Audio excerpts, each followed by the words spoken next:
Shalom bien-aimés, je vous salue tous dans le nom puissant de notre Seigneur Jésus-Christ et j'ose croire que vous allez tous bien. Moi je vais bien par la grâce de Dieu et je bénis l'Éternel pour cette opportunité qu'il nous accorde. Car une fois de plus, nous avons ce privilège de parler de sa part et c'est une grâce et une bénédiction. Et je sais qu'au travers de ces messages, bien-aimés, vous serez bénis. En ces jours particuliers, le Saint-Esprit m'a mis à cœur de parler de ces thèmes parce que depuis que nous avions commencé 2020, il y a beaucoup de choses qui se passent dans notre monde. Chaque jour qui passe, c'est une nouvelle réalité. D'abord, c'était le coronavirus. Nous étions confinés pendant plus de 3 mois. Il y a des milliers de personnes qui sont mortes dues au Covid-19. Maintenant, là, nous faisons face à une réalité qui est tout autre. Et cette réalité est basée sur la race.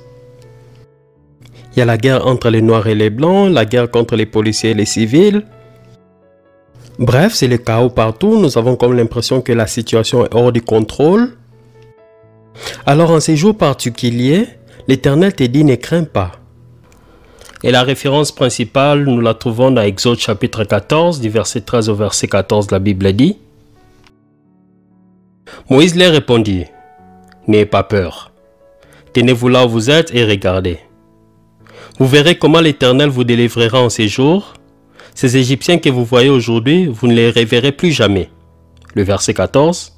L'Éternel combattra pour vous et vous, tenez-vous tranquille. Amen. Bien-aimé, c'est l'Éternel qui te parle en ces jours.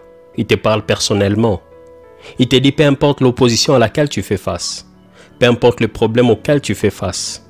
Peu importe les ennemis, les attaques, les difficultés. Que tu aies la mer Rouge à ta gauche ou les Égyptiens à ta droite. Il te dit n'aie pas peur. Moi l'Éternel, je combattrai pour toi. Toi, garde seulement silence. Nous allons prier. Éternel Dieu de gloire, Papa, nous te bénissons. Nous te rendons gloire et louange pour cette parole. Et nous sommes convaincus que tu vas restaurer quelqu'un. Tu vas bénir quelqu'un. Tu vas donner la paix à quelqu'un. Cette personne qui est en train de paniquer, cette personne qui est en train de stresser à cause de cette situation à laquelle il fait face, ou elle fait face. Mais toi, tu lui dis en ces jours, ne crains pas, moi l'Éternel, je combattrai en ta faveur. Parle à ton peuple au travers de moi. Je vais disparaître, que toi tu prennes le devant. Que toi tu puisses, Père de gloire, Papa, m'utiliser comme un simple serviteur, comme un simple récipient pour communiquer ta pensée à ton peuple. Toi tu nous as donné le nom au-dessus de tous les noms, et c'est le nom de Jésus. Et au-devant de Jésus, toute peur doit fléchir. Alors j'ai fait fléchir toute forme de peur que ton peuple est en train de faire face en ces jours. Et au travers de cette parole, je sais que nous serons restaurés. Nous aurons la paix, shalom. Par le nom puissant de Jésus, nous avons ainsi prié. Amen. Comme nous avions dit au début de notre vidéo, aujourd'hui nous parlons de la peur. Et l'Éternel Dieu te dit, ne crains pas. N'aie pas peur. Il est avec toi. Mais nous ne pouvons pas parler de la peur aussi longtemps que nous ne savons pas exactement qu'est-ce que cela signifie. Alors la peur est définie comme une émotion qui accompagne la prise de conscience d'un danger ou d'une menace. Et la peur a pour synonyme la crainte, l'effroi, l'épouvante, la frayeur, la terreur ou la frousse. Et nous avons plusieurs sortes de peurs telles que la peur de la mort, peur de l'inconnu, peur du passé, peur du futur. Nous avons peur de l'échec, peur de ce que les autres pensent de toi, peur des critiques. Nous avons peur d'être rejetés, peur de ne jamais trouver l'homme ou la femme de sa vie, peur de mourir pauvre, peur de ne jamais avoir des enfants, peur de mourir à cause de cette maladie qui te dérange jour et nuit, et etc., etc. Bref, il y a plusieurs sortes de peurs que je ne pourrais tout mentionner, mais bien aimé, il y a plusieurs sortes de démons que le diable utilise, et chaque esprit maléfique a un différent rôle ou un rôle spécifique à jouer. Mais je pense que la peur est le maître de tous les autres esprits que l'ennemi utilise, car la peur ne vient pas seule. Elle vient avec les autres esprits pour nous envahir. Par exemple, lorsque tu es envahi par la peur, tu es découragé. Tu es angoissé. Tu es stressé. Tu as les soucis. Tu as les inquiétudes. Toutes ces choses viennent dans ta vie au travers de la peur. Quand la peur vient dans ta vie, tu paniques. Tu as même une certaine lourdeur, tu n'arrives plus à prier à cause de la peur. Bien-aimé, la peur peut te pousser à faire le compromis. C'est-à-dire ce que tu n'étais pas censé faire en tant que chrétien, mais comme les autres le font, et toi tu les fais à cause de la peur. La peur te conduit au péché. Elle peut même t'empêcher d'accomplir la mission pour laquelle Dieu t'avait envoyé sur terre. Par exemple, Abraham avait menti au pharaon que Sarah était sa sœur. Il ne voulait pas dire qu'elle était sa femme parce qu'il avait peur de se faire tuer. Et c'est la même chose qu'Isaac avait fait. Il avait menti à Abimelech que Rebecca était sa sœur. Il ne voulait pas dire que Rebecca était sa femme, de crainte qu'il ne soit tué. Moïse voulait renoncer à son appel car il avait peur de faire face au pharaon et il disait qu'il était un homme qui n'avait pas la parole facile. Et c'est la même chose qui s'était passé avec Jérémie. Lorsque Dieu l'avait appelé pour devenir prophète de l'Éternel, il avait peur et il se disait qu'il n'était pas qualifié car il était trop jeune. Simon-Pierre qui avait vu Jésus marcher sur les eaux, il dit à haute voix, « Seigneur, si c'est toi, permets que je marche aussi sur les eaux comme toi. » Et la Bible nous dit qu'aussi longtemps que Simon-Pierre avait ses yeux braqués sur Jésus, il commença à marcher sur les eaux. Mais lorsqu'il commençait à regarder tout autour de lui, il vit la tempête et il eut peur. Et par conséquent, il commença à s'enfoncer dans l'eau.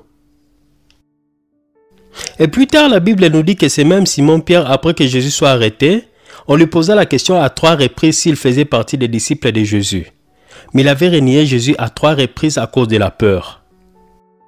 Mon frère, ma soeur, sais-tu que Jésus-Christ notre Seigneur est sauveur tout en étant 100% humain et ayant la chair comme toi et moi, il avait aussi eu peur? La Bible dit que quand il était dans le jardin de Gethsémani, il commença à être envahi d'une profonde tristesse et l'angoisse le saisit. Alors il dit, « Je suis accablé de tristesse à en mourir. » C'était la peur, bien-aimé. Sachant ce qui devait lui arriver, raison pour laquelle il avait prié, « Ô Père, si seulement tu peux enlever cette coupe, mais pas ma volonté, seule ta volonté soit faite. » Il savait ce qui devait lui arriver. Il savait qu'il allait être crucifié à la croix et il avait eu peur. Bien-aimé, c'est normal d'avoir peur.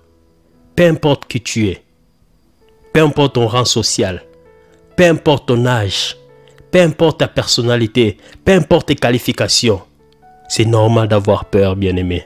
Ça nous arrive tous, sans exception. Il peut arriver que tu te trouves dans une situation là où tu n'as pas de réponse. Tu ne sais pas quoi faire. Tu paniques. Tu te laisses emporter par l'angoisse. Tu stresses. Tu trembles. Tu commences à avoir peur. Même ton argent ne peut pas te délivrer. Même tes diplômes, tes qualifications ne peuvent pas te sauver. Tu te demandes où se trouve Dieu. Tu commences à trembler, tu commences à avoir peur. Et c'est ce qui s'était passé avec les enfants d'Israël. Ils avaient vu des miracles, ils avaient Dieu avec eux. Dieu avait frappé l'Égypte et le pharaon de 10 fléaux. Mais ils se sont retrouvés au devant de la mer Rouge. Et derrière eux, c'était le pharaon et toute son armée. Ils commençaient à trembler, ils commençaient à paniquer, ils commençaient à parler n'importe comment. Ils commençaient à avoir peur. Bien aimé, c'est normal d'avoir peur. C'est normal, je vous dis. Bien aimé, toutes ces personnes que j'ai mentionnées, ce sont des géants dans la foi. Abraham, Isaac, Moïse, Jérémie, Pierre, Jésus. C'est même de Jésus que nous avons reçu le salut. Mais toutes ces personnes, dans leur vie en tant qu'humains, ils ont eu à avoir peur. Ils ont eu à faire face à des réalités qui les ont fait trembler. Alors bien aimé, c'est normal d'avoir peur. Amen.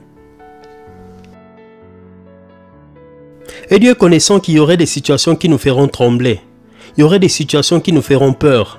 Ils étaient rassurés qu'il soit écrit dans la Bible 366 fois, « N'aie pas peur, ne crains rien car je suis avec toi. » Nous savons tous qu'une année a 365 jours et l'année bissextile a 366 jours. Et c'est pas comme par hasard qu'il est écrit 366 fois « N'aie pas peur ou ne crains rien ». Cela veut tout simplement dire que lorsque tu es accablé par des problèmes, lorsque tu es sous pression, lorsque tu es intimidé, cela veut tout simplement dire que pour chaque jour qui passe, il y a un « ne crains pas » pour toi. Lorsque toutes les réalités tout autour de toi te donnent toutes les raisons pour avoir peur, l'Éternel te dit « Ne crains pas, n'aie pas peur, bien-aimé, je suis avec toi. Tu es mon fils, tu es ma fille, je suis avec toi, tu n'es pas seul, n'aie pas peur. » Aujourd'hui, le monde entier est secoué par cette pandémie. La médecine avait tellement évolué qu'on croyait que l'homme était devenu invincible. Mais voici le coronavirus est arrivé. Pas de traitement, pas de vaccin, pas de médicaments. Dieu reste Dieu bien-aimé. Il y a déjà plus de 3 milliards de personnes qui sont contaminées. Et 250 000 personnes sont déjà mortes. Du coup, on ne sait plus qu'est-ce qui se passe. On ne sait pas si on va survivre. Raison pour laquelle nous sommes tous confinés dans nos maisons parce que nous avons peur. Et c'est comme si le coronavirus ne suffisait pas. Voici notre guerre qui arrive. La guerre de la race. L'homme s'est haï soi-même. On se tue, on s'entretue, on se bat, on se fait du mal. Mais au-delà de tout, Dieu nous dit, n'ayez pas peur. Vous n'êtes pas seul, je suis avec vous. Vous aurez des tribulations, mais n'ayez pas peur, car moi, Jésus, j'ai vaincu le monde. Oh bien-aimé Dieu merveilleux, Dieu est bon. Sachant qu'aussi longtemps que nous serons dans la chair, sachant qu'aussi longtemps que nous serons sur cette terre, nous aurons à faire face à des difficultés, à des problèmes, à des obstacles qui nous pousseraient à avoir peur. Mais il nous dit 366 fois, n'ayez pas peur. Ne craignez rien, je suis avec vous. Mais il ne s'est pas limité là. Il nous donne 4 antidotes, 4 clés, 4 stratégies pour ne pas avoir peur. Et nous trouvons cela dans la Bible. Amen. Nous trouvons notre premier antidote contre la peur dans Philippiens chapitre 4, du verset 4 au verset 6. La Bible dit: réjouissez-vous en tout temps de tout ce que le Seigneur est pour vous. Oui, je le répète, soyez dans la joie. Bien-aimés, est-ce que vous avez déjà remarqué ces passages? La Bible nous dit réjouissez-vous en tout temps. Et elle répète, je veux que vous soyez dans la joie. C'est comme qui dirait la Bible nous force à être dans la joie. Mais nous savons tous que lorsque tu es dans ta saison, tout évolue, tout marche, tout fonctionne. Tu es heureux, tu as un beau mari, tu as une belle femme, tu as des beaux enfants qui étudient, qui réussissent bien à l'école. Tu es en bonne santé, tu n'as pas de maladies dans ton corps. Tes affaires marchent, tout fonctionne. Tu es heureux. Personne ne peut te forcer à te réjouir parce que la joie est automatique. Mais pourquoi est-ce que la Bible nous pousse ou nous force à être dans la joie? Mais lorsque nous regardons attentivement ces versets 4, nous réalisons que lorsque la Bible insiste à ce que nous devons être dans la joie, c'est lorsque tout va mal. C'est lorsque la vie nous donne toutes les raisons d'être triste, d'être inquiet, de paniquer. Quand tu es censé avoir peur, c'est là où la Bible te dit, ne crains pas, réjouis-toi. Mais comment sommes-nous censés nous réjouir lorsque nous sommes censés avoir peur? La Bible nous répond en nous disant, nous devons nous réjouir de ce que le Seigneur est pour nous. Et elle explique mieux au verset 5 et 6, la Bible dit, faites-vous connaître par votre amabilité envers tous les hommes, le Seigneur est proche. Ne vous mettez pas en souci pour rien, mais en toute chose, exposez vos demandes à Dieu en lui adressant vos prières et vos supplications, tout en lui exprimant votre reconnaissance. Amen. Bien-aimé, à certaines situations dans la vie, tu n'es même pas censé combattre. Tu n'es pas censé utiliser ta force physique, ton intelligence ou tes capacités. La seule chose que tu es censé faire, c'est de prier, de louer et d'adorer Dieu et tu auras la victoire. Josué était censé prendre possession de Jéricho, mais la ville était protégée et barricadée. Mais qu'est-ce que Josué avait fait? Avait-il eu peur de ses ennemis en disant que non, c'est impossible que je prenne possession de cette ville? Mes ennemis sont trop forts, je ne pourrai pas, je ne suis pas qualifié. Non, bien-aimé, Josué avait cru en la promesse de Dieu. Il avait dit que cette ville nous appartient. Josué avait prié Dieu et Dieu lui avait donné une stratégie pour vaincre. Bien-aimé, lorsque tu fais face à une opposition, n'aie pas peur. Prie Dieu et il te donnera une stratégie. Il lui avait dit pendant 6 jours, vous ferez le tour de la ville une fois par jour. Il ne leur avait pas demandé de combattre, mais il leur avait juste demandé d'adorer et de louer le Dieu Tout-Puissant qui vit et qui règne pour des siècles et des siècles. Et le 7e jour, vous ferez cette fois le tour de la ville et les prêtres sonneront de la trompette, ou ils sonneront du chauffard pour montrer la victoire. Et c'est comme ça qu'ils avaient conquis Jéricho, bien-aimé. Ils n'avaient pas combattu, mais ils avaient juste loué et glorifié l'Éternel. Et c'est comme ça qu'ils avaient conquis Jéricho. Bien-aimé, il y a certaines situations dans nos vies, nous ne sommes pas censés combattre. Nous ne sommes pas censés avoir peur. La seule chose que nous sommes censés faire, c'est de prier, de louer et d'adorer Dieu. Et c'est par là que nous aurons notre victoire. Car au milieu de la louange et de l'adoration, il descend au milieu de son peuple et il intervient, il agit, il combat notre faveur et il nous donne la victoire. Paul et Silas étaient en prison à cause de l'évangile qu'ils étaient en train de prêcher. Actes chapitre 16 au verset 25, la Bible nous dit qu'au milieu de la nuit, ils avaient peur. Non, bien-aimés, ils n'avaient pas peur. Mais ils étaient en train de prier et de chanter des louanges au Dieu Tout-Puissant, le Dieu qui a tout créé. Pourquoi as-tu peur? Pourquoi paniques-tu? Pourquoi stresses-tu? Pourquoi fais-tu des insomnies? Bien-aimé, lève-toi, prie, chante des louanges à l'Éternel, car il est le Dieu qui descend au milieu de la louange de son peuple. Et la Bible nous dit par conséquent, tout à coup il s'est fait un grand tremblement de terre, de sorte que les fondements de la prison s'ébranlèrent. Et leur chaîne était tombée, bien-aimé.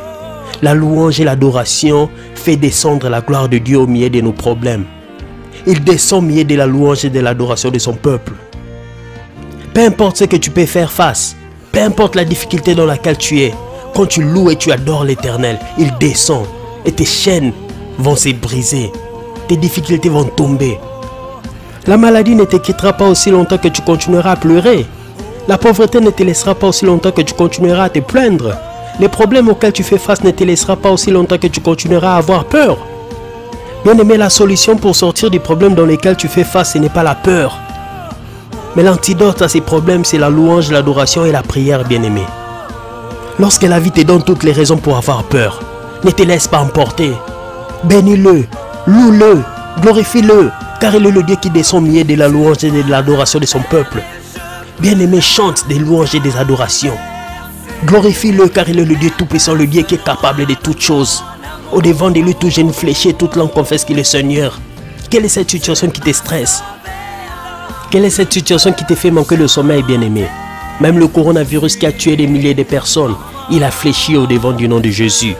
Cette vieille maman est en train de brandir la Bible pour dire qu'elle a été guérie par la Bible et par la parole de Dieu. Elle a été guérie par le nom de Jésus. Bien-aimé, la stérilité doit fléchir, la pauvreté, le cancer, le diabète, l'insuffisance rénale, l'hypertension, l'envoûtement, la sorcellerie, le célibat, la malédiction, toute forme de prison dans laquelle tu te trouves, bien-aimé, toutes ces prisons doivent être brisées et détruites par le nom puissant de Jésus. Tu es un Dieu tout-puissant et au devant de ces noms, tout genou doit fléchir et toute langue doit confesser qu'il est Seigneur et Sauveur. Bien-aimé, utilise ces noms. N'aie pas peur de la situation dans laquelle tu te trouves. Tu as un nom qui est au-dessus de tout le nom. Ce nom qui est au-dessus de tous les noms, c'est le nom de Jésus-Christ de Nazareth. Alors mon frère, ma soeur, loue-le, glorifie-le, invoque-le dans n'importe quelle situation dans laquelle tu fais face. Et tu verras sa sainte puissante main intervenir dans ta situation. Tu sortiras de la prison comme Paul et Silas. Tu auras la victoire comme Josué. Les mirailles qui se tiennent au devant de toi pour t'empêcher d'avancer tomberont au nom puissant de Jésus. Amen. Le deuxième antidote contre la peur, c'est la foi. Mais c'est quoi la foi? En langage simple, bien aimé, la foi, c'est le contraire de la peur. Lorsque la vie te donne toutes les raisons pour avoir peur, lorsque les situations, les réalités te disent que tu dois trembler, tu dois paniquer, tu dois avoir peur, au contraire, toi, tu déclares par la foi le contraire de ce que tu vois. C'est ça la foi, bien aimé. Goliath était un Philistin. C'était un géant, un homme très puissant, très fort, expérimenté dans la bataille. Il était prêt, il était bien équipé, il avait une épée et un javelot, prêt à combattre son ennemi. Mais du côté d'Israël, c'était la panique totale. C'était le trouble, c'était la peur, c'était le désarroi. C'était le découragement, c'était le désespoir, c'était le silence total. Mais voici vient un petit garçon qui n'était pas qualifié, qui n'était pas éduqué, qui n'était même pas compétent. C'était un petit berger venu de nulle part. Mais il avait l'onction sur lui. Et c'était le petit David. David n'avait pas regardé la taille de son ennemi. Il n'était pas impressionné par son armure, son épée et son javelot. Il n'était pas intimidé par ses paroles. Mais il était venu au devant de lui par la foi. David dit à Goliath, tu viens au devant de moi avec ton armure, ton épée et ton javelot. Mais moi je viens contre toi au nom de l'Éternel. Aujourd'hui même, toi incirconcis, tu seras détruit, ta tête sera coupée et ton corps sera mangé par les oiseaux du ciel. Mais David n'avait même pas une épée, bien-aimée. Mon frère, ma soeur, David n'avait rien pour couper la tête de Goliath. La seule chose qu'il avait, c'était une lance-pierre et 5 pierres dans son sac. Mais il était en train de déclarer par la foi. Parce qu'il était convaincu, il savait que Dieu était en lui, avec lui et pour lui. Bien-aimé, peu importe ce dont tu fais face aujourd'hui, déclare par la foi. Peu importe l'opposition, peu importe ce que tu vois avec tes yeux physiques. Tu peux être pauvre physiquement, mais par la foi déclare que je suis riche. Tu peux être malade, déclare que je suis guéri, je suis en bonne santé, je suis féconde, je ne suis pas stérile, je suis la tête et non la queue, je suis en haut et non en bas, je suis appelé à exceller et à réussir. Mon frère, ma soeur, ne te laisse pas impressionner par la taille des problèmes, ne perds pas espoir, ne te décourage pas. Ne te laisse pas intimider, ne te laisse pas emporter par la peur. Déclare par la foi, bien-aimé. Déclare que ces problèmes doivent fléchir. C'est un incirconcis qui doit disparaître. C'est un incirconcis qui doit fléchir au-devant de toi. Car celui qui vit en toi est plus fort que celui qui est dans le monde.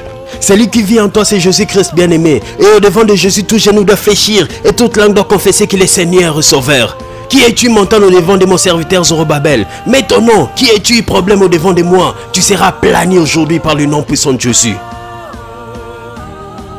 Le troisième antidote pour lutter contre la peur, c'est l'amour. Bien-aimé, quand tu sais que tu es aimé de Dieu, tu n'auras pas peur. Peu importe les réalités tout autour de toi. Peu importe les obstacles, les problèmes qui peuvent t'entourer. Tu peux être accablé par des problèmes, mais à cause de l'amour de Dieu, tu auras la paix du cœur. Voici ce que Dieu te dit en ces jours dans Romains chapitre 8 au verset 15, la Bible dit: mon frère, ma soeur, toi qui es accablé par des problèmes, toi qui as peur, voici ce que Dieu te dit. Et vous n'avez point reçu un esprit de servitude pour être encore dans la crainte. Mais vous avez reçu un esprit d'adoption par lequel nous crions « Abba, Père ». Bien-aimés, nous sommes enfants de Dieu. Et cet esprit que nous avons reçu d'adoption nous permet de l'appeler Père. Nous continuons avec notre lecture. L'esprit lui-même rend témoignage à notre esprit que nous sommes enfants de Dieu. Or, si nous sommes enfants, nous sommes aussi héritiers. Héritiers de Dieu et co-héritiers de Christ, si toutefois nous souffrons avec lui, afin d'être glorifiés avec lui. Amen. Mon frère, ma soeur, est-ce que tu comprends ces paroles? Dieu te dit, peu importe ce que tu traverses en ces jours, tu es aimé de Dieu, tu es héritier de Dieu et tu es co-héritier de Christ. Mais bien aimé, toutes les souffrances, toutes les réalités, toutes les oppositions dont tu fais face, cela constitue un témoignage pour toi. Et lorsque Jésus va te sortir de cela, ça sera un témoignage. Voici ce que le verset 31 te dit. Que dirons-nous donc à l'égard de ces choses? Bien aimé, cette situation qui enlève la joie de ton cœur, cette situation qui te stresse, ce Goliath auquel tu fais face, cette situation qui te fait peur. Voici ce que Dieu te dit. Si Dieu est pour nous, qui sera contre nous? Lui qui n'a point épargné son propre fils, mais qui l'a livré pour nous tous, comment ne nous donnera-t-il pas aussi toutes choses avec lui? Qui accusera les élus de Dieu? Est-ce les sorciers de ta famille? Est-ce les jaloux, les gens qui ne veulent pas que tu puisses réussir? Ou les gens qui veulent que tu échoues? Mais voici ce que Dieu leur dit. C'est Dieu qui justifie. Jésus t'a justifié. Dieu t'a justifié, bien-aimé. Qui les condamnera? Christ est mort. Bien plus, il est ressuscité. Il est à la droite de Dieu et il intercède pour nous. Waouh, bien-aimé. Voici l'amour que Dieu a pour toi. Peu importe les gens qui t'accusent, peu importe les gens qui te calomnient, Dieu t'aime et te justifie. Mon frère, ma soeur, toi qui es terrifié à cause de la maladie, toi qui stresses, toi qui es accablé par des problèmes, toi qui te laisses emporter par la peur, voici ce que le verset 35 te dit. Qu'est-ce qui pourra nous arracher de l'amour de Christ? La détresse ou l'angoisse? La persécution? La faim? La misère? Le danger ou l'épée? Le verset 38. Oui, j'en ai l'absolue certitude. Ni la mort, ni la vie, ni les anges, ni les dominations, ni le présent, ni l'avenir, ni les puissances, ni ce qui est en haut, ni ce qui est en bas, ni aucune autre créature. Bien-aimé, voici la conclusion. Rien, alors rien ne pourra nous arracher à l'amour que Dieu nous a témoigné en Jésus-Christ notre Seigneur et Sauveur. Bien-aimé, quand tu commences à avoir des idées d'avoir peur, quand tu paniques, quand tu stresses, rappelle-toi de l'amour de Dieu. Rappelle-toi de l'amour que Dieu a pour toi. Et tu dormiras comme un bébé. Tu n'auras pas stressé. Car tu sais que Dieu t'aime. Dieu t'aime. Et il te dit en ces jours, il n'y a rien, rien alors qui ne pourra te séparer de l'amour qu'il a pour toi. Amen. Le quatrième et dernier antidote pour ne pas avoir peur, c'est vaincre la peur ou surmonter la peur. Mais comment pouvons-nous le faire si nous sommes intimidés ou emportés par la peur? Au début de notre étude, nous avions parlé des géants qui ont eu peur. Bien-aimé, peu importe que tu sois chrétien ou pas, que tu sois riche ou pauvre, que tu sois petit ou grand, que tu sois un homme ou une femme, peu importe que tu peux être intimidé par des problèmes, tu peux être accablé par des réalités qui te font trembler et tu as peur. C'est normal que tu aies peur. Mais qu'est-ce que tu es censé faire pour surmonter ou vaincre la peur? C'est lorsque tu t'accroches aux promesses de Dieu. Lorsque tu t'accroches à l'ainsi dit l'Éternel de ta vie. Abraham n'avait pas peur lorsqu'il devait sacrifier Isaac. Parce qu'il se disait que c'est Dieu qui m'a donné ses fils. Et il m'a promis une descendance au travers de lui. Même si je l'ai tué aujourd'hui, il va le ressusciter. Abraham s'accrochait aux promesses de Dieu et il ne pouvait pas avoir peur. Il se disait que cet enfant est une promesse venant de Dieu. Et c'est au travers de lui que j'aurai une descendance. Donc Dieu va intervenir. Gédéon était faible et petit. Mais Dieu l'avait appelé vaillant guerrier. Il n'avait pas regardé son statut. Mais il avait cru aux promesses de Dieu. Il avait cru à l'appel de Dieu. Et c'est ce qui avait permis qu'il puisse accomplir le dessein pour lequel Dieu l'avait appelé. Moïse avait peur à plusieurs reprises. Il avait tremblé à plusieurs occasions. Mais il avait surmonté sa peur. Il avait vaincu sa peur. Et lorsqu'il s'était retrouvé au devant de lui, il y avait la mer Rouge. Et derrière lui, il y avait Pharaon et toute son armée. Il avait dit aux enfants d'Israël, n'ayez pas peur. Ces Égyptiens que vous voyez aujourd'hui, vous ne les verrez plus jamais. Car il savait l'appel qu'il avait en lui. Il avait la puissance qui était en lui. Il avait Dieu en lui. Lorsque tu découvres ton appel, tu n'auras pas peur. Tu ne seras pas accablé. Tu ne seras pas intimidé par les situations qui viennent au devant de toi. Tu t'accrocheras aux promesses de Dieu. Pierre qui était un peureux, qui avait renié Jésus à 3 reprises, il n'avait plus peur. Il était rempli du Saint-Esprit et il s'était levé au devant des Juifs. Il leur avait prêché l'évangile. Et en ces jours, plus de 3000 personnes s'étaient repenties et ils avaient accepté Jésus comme Seigneur et Sauveur. Pourquoi? Parce qu'il avait découvert son appel. Il avait découvert son identité. Il avait vaincu la peur. Il avait surmonté sa peur. Bien-aimé, découvre ton appel. Découvre les promesses que Dieu a pour toi. Découvre ce que Dieu aimerait pour toi. Et rappelle-toi de toutes les promesses que Dieu t'a faites. Aussi longtemps que tu t'accrocheras à l'ainsi dit l'Éternel de ta vie, aussi longtemps que tu t'accrocheras aux promesses de Dieu par rapport à ta vie, tu ne seras pas intimidé, tu ne seras pas accablé, tu ne seras pas emporté par la peur. Tu vas surmonter la peur. Tu vas surmonter cette peur. Tu vas surmonter ces Goliaths. Tu vas vaincre la peur. Et pour finir, il te dit, il est Emmanuel, qui veut dire Dieu en nous, Dieu avec nous et Dieu pour nous. Il te dit aujourd'hui, je suis en toi. Celui qui est en nous est plus fort que celui qui est dans le monde. Peu importe ce que tu peux faire face, bien-aimé, tu as Dieu en toi. Et il te dit, je suis avec toi. Même dans le secret, là où tu souffres, il est avec toi. Là où tu te sens seul, il est avec toi. Tu n'es jamais seul. Il est toujours avec toi. Et il te dit, je suis pour toi. Peu importe ceux qui sont contre toi, aussi longtemps que tu es avec lui, tu auras toujours la victoire. Alors bien-aimé, n'aie pas peur. Alors bien-aimé, la prochaine fois que tu auras des idées d'avoir peur, à cause d'une situation quelconque, pense à ces messages. Ou mieux encore, réécoute ces messages. Car la Bible dit que la foi vient de ce qu'on entend. Et ce qu'on entend vient de la parole de Dieu. Ces messages est la parole de Dieu. Ces messages vont te fortifier lorsque tu auras des situations devant de toi. Quand tu réécoutes ces messages, tu auras la foi. Tu auras la capacité de continuer à avancer. Tu auras la capacité de croire. Et tu auras la capacité de continuer à t'accrocher aux promesses de Dieu. Alors bien-aimé, n'aie pas peur. Il est en toi. Il est avec toi. Et il est pour toi. Alors bien-aimé, n'aie pas peur. Que Dieu te bénisse. Amen.